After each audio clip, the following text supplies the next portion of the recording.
It's that time again. It's time for another Saturday night special where we talk about everything rockhounding related. Well, let's just jump right into it this week. So, this past week, the YouTube channel Gemstones were doing a little bit of a collaboration with Kyle over at World of Rockhounds.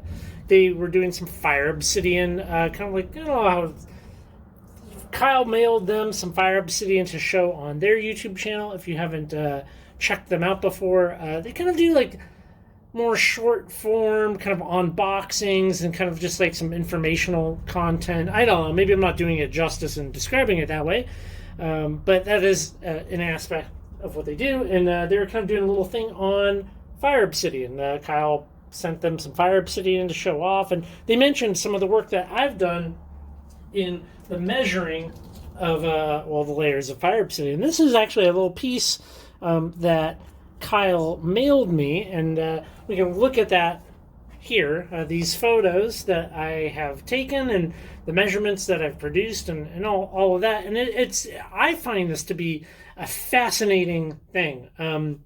So what you're looking at is Fire Obsidian from Little Glass Butte in Central Oregon, and we're looking at the layers of magnetite and the thickness of it, which it's about 4 times thinner than a human hair. So very thin layers, very interesting to see, and just like the sheen, the variety of it in it. I don't know. I thought we'd get it out of the way. We could share these photos once again.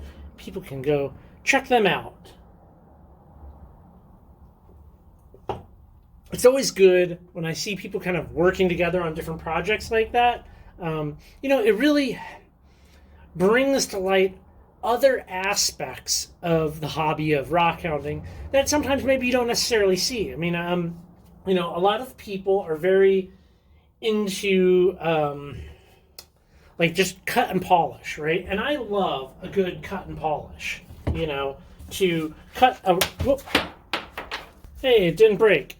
I love a good cut and polish. In this case, we have some aventurine where I cut it, and I polished it, and we also made a little tiny cab, right? I love that as much as the next guy. I think some of the science behind the rocks, the minerals, all of it, the science behind lapidary even, is almost more interesting than the end result of the cut and polish. I mean, that's just kind of my personal take on it. So it's cool that there's a YouTube channel and other YouTube channels that kind of want to explore some of those aspects.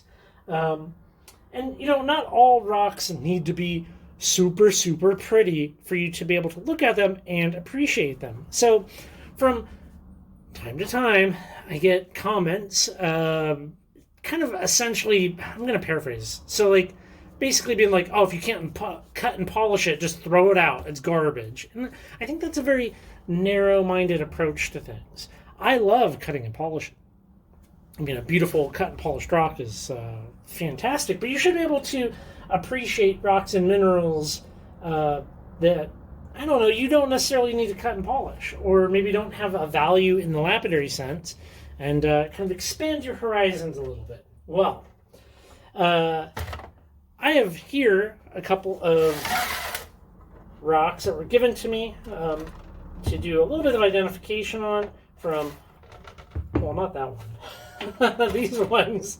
Some identification work on from Aklawaha Boy Rocks. Sorry if I'm butchering that. But what we have here are some thunder eggs. And I guess some of the people that hunt these eggs locally refer to them as having zeolites in them. And, zeolites end up in some interesting places, but I've never heard of one with zeolites in a thunder egg.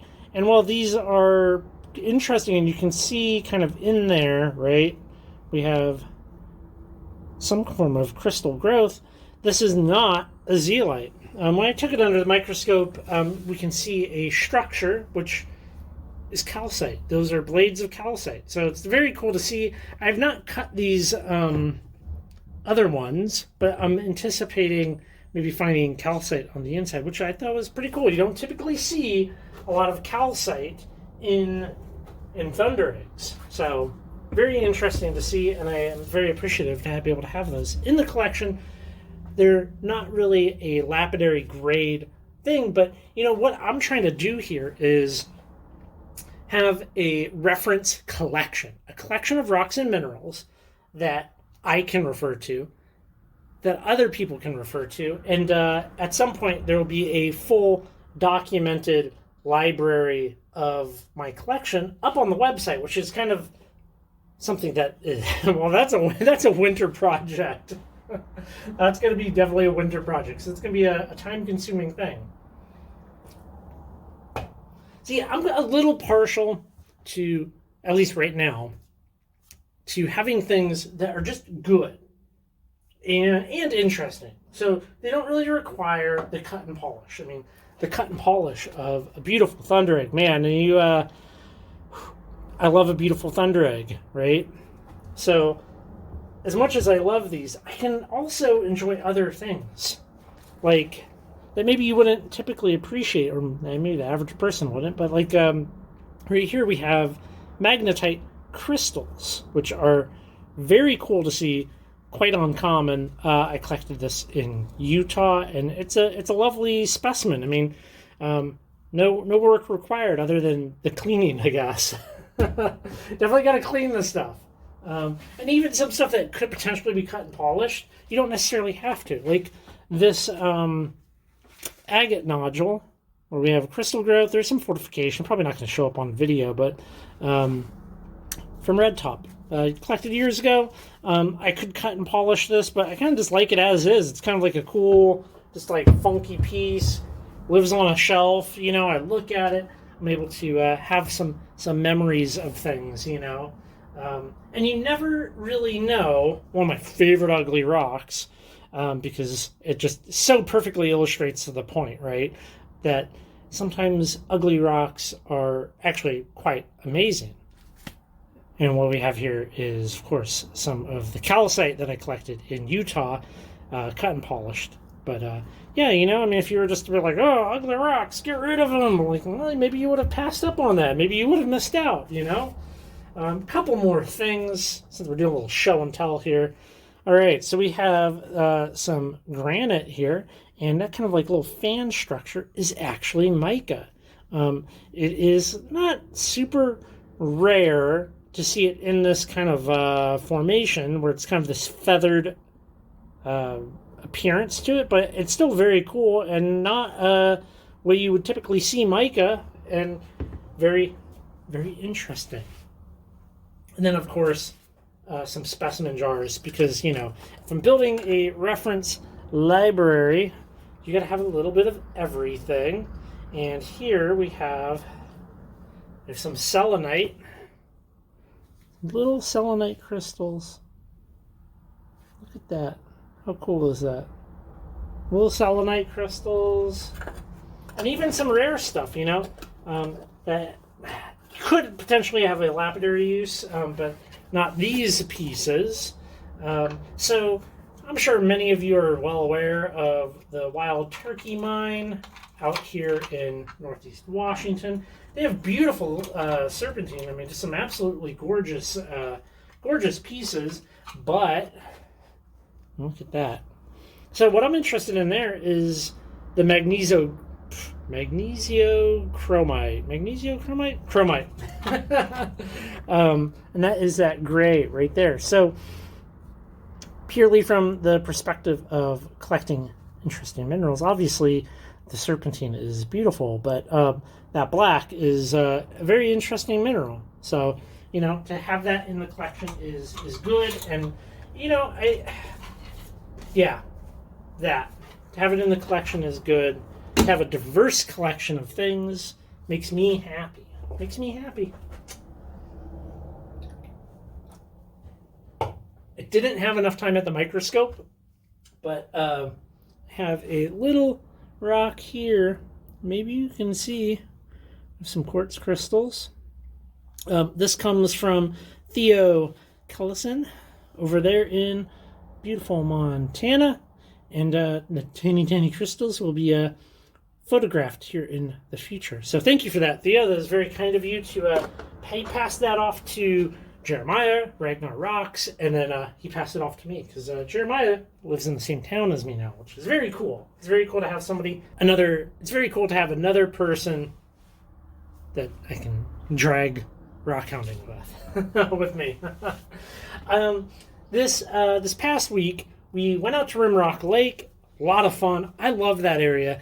The only downside to Rimrock Lake is the very narrow window that you have to be able to walk the bank, I guess, There's the window between snow and high water, which right now we're under high water, and then when it recedes and snow. So it's like the beginning of spring and right before winter is the time to go. So I did do some cutting of the eggs, and here's a couple of the smaller ones, which I think are acceptable. Now, these are not beautiful, gemmy eggs, right? They're just not. But they don't have to be, okay? So I want a couple of good thunder eggs, whatever that means, from all of the beds out here in the Pacific Northwest.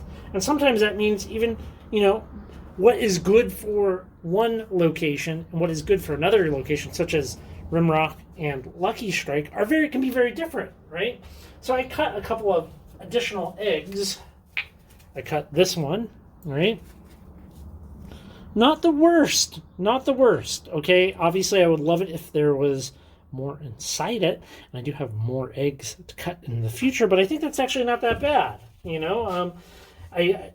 the rate in which you have good eggs coming out of the Rimrock bed is lower than elsewhere from what I can tell.